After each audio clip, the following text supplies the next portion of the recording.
My name is Lee McCullough, and I am an associate clinical professor at Harvard Medical School, and I'm also the director of a psychiatric research institute in Vikersund, Norway, called Modenbad Psychiatric Center. And so when my son was diagnosed with cancer, actually he was given 3 weeks to live after some chemotherapy and radiation because it wasn't holding back the aggressive cancer. There was no other treatment, so I began researching different alternative treatments, and I came across Dr. Young's treatment. And when I went to stay with him and put him on this program at home, I mean, we didn't follow it perfectly, and we didn't know a lot of what I know now, but we did a moderate level program. In 3 weeks, his metastases were gone, and in another 3 weeks, the tumor was gone. The tumor disappeared by the end of February of this year, and he still is cancer-free. The doctors were astounded. And I, as a researcher, was very, very curious. And so I called Dr. Young, and I said, "Are you doing research on this?" And he said, "We haven't been. We've been so involved in the clinical work." But after I told him what I did, he said, "Would you help us?" And I found that very open and engaging, and I began working with him to develop a grant proposal to study this treatment, and also to develop case studies of his many successful treatments. So I was involved with this from February until June, and then something happened that I never expected. I began noticing that I was having trouble speaking and walking, and I knew this probably was linked to motor neuron disease. And when I finally got tested, I was in fact diagnosed at the University of California at San Francisco at the ALS clinic with ALS. That is amyotrophic lateral sclerosis, or Lou Gehrig's disease. It is the degeneration of the motor neurons. It's a terrible diagnosis. There's no treatment, there's no cure, and you only get worse. You rarely see a reversal, and very rarely. The doctors I talked to said they had never seen a reversal. I then went to University of California in San Diego to another ALS clinic and got an independent second diagnosis, and they said yes, it was ALS. My EMG, or muscular testing, showed atrophy of the muscles on the left side, atrophy of the tongue. I couldn't say a full sentence in late June without stumbling over words.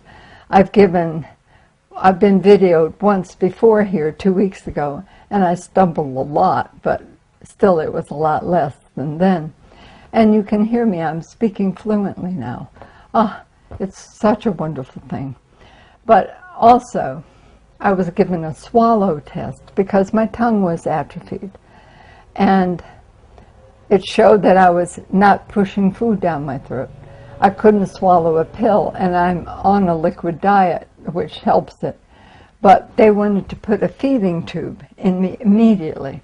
And the reason they do that is because your muscles atrophy so fast that if they wait to do it when you can't swallow at all, then it's often too late.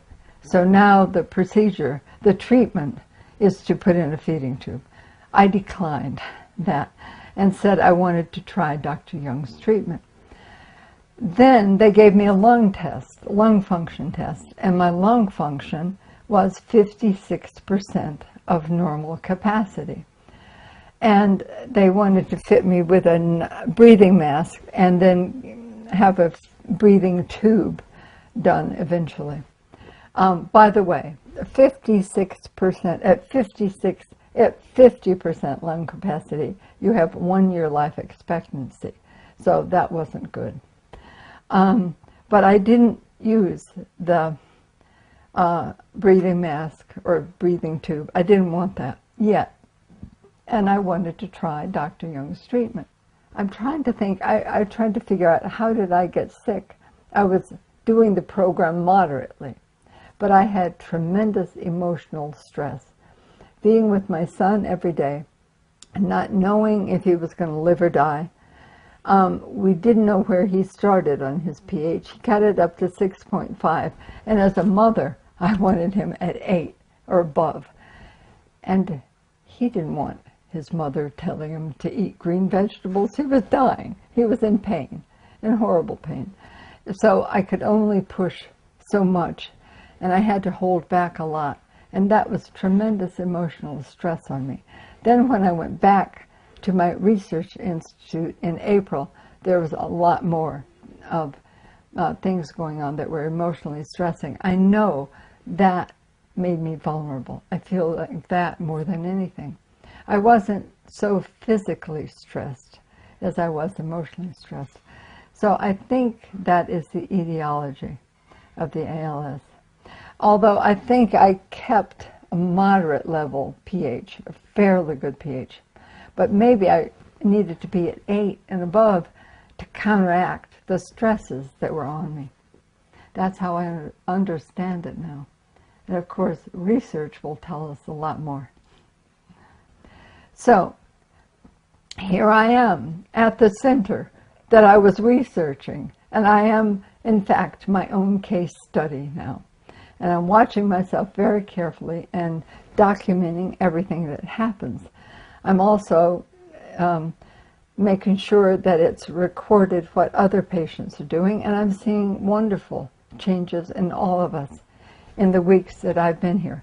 I've been here 4 weeks now, and every morning we go through a rigorous exercise or vigorous exercise program, which I never thought I could do before I got ill. And I'm following along pretty well now. We are eating only green and leafy vegetables, and I'm doing just the liquid and pureed versions because I'm trying to take the burden off my system of digestion.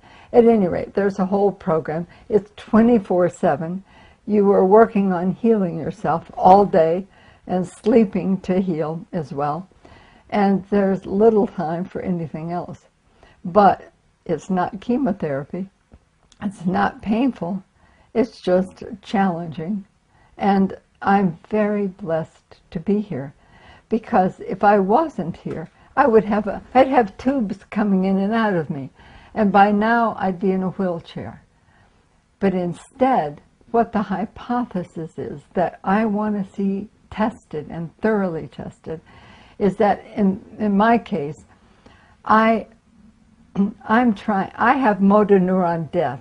So the hypothesis is if I alkalinize my system, then that will stop the motor neuron death. And when I arrived, it was high. I could feel it in the fasciculations, they call them. They're twitches or flinches in your muscles.